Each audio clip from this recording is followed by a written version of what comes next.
అలాగే మోషే అంట ఫరో కుమారుడుగా ఉండుట విడిచిపెట్టకూడని భాగ్యమని తెలుసు కూడా విడిచిపెట్టేశాడంట. ఎందుకు? He know the revolution. ఏంటి?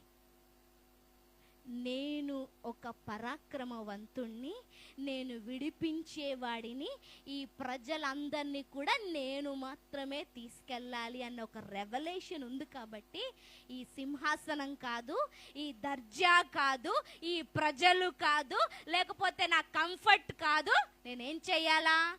ప్రజలను వాగ్దానము చేయబడిన దేశానికి తీసుకెళ్ళాలి అని తన ఏం చేశాడు?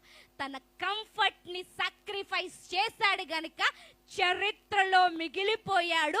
రెవల్యూషన్ ప్రకటన గ్రంథంలో కూడా మోషే పేరు ఉంది. మళ్ళీ ఫ్యూచర్ లో మోషే రాబోతున్నాడు. తన ద్వారా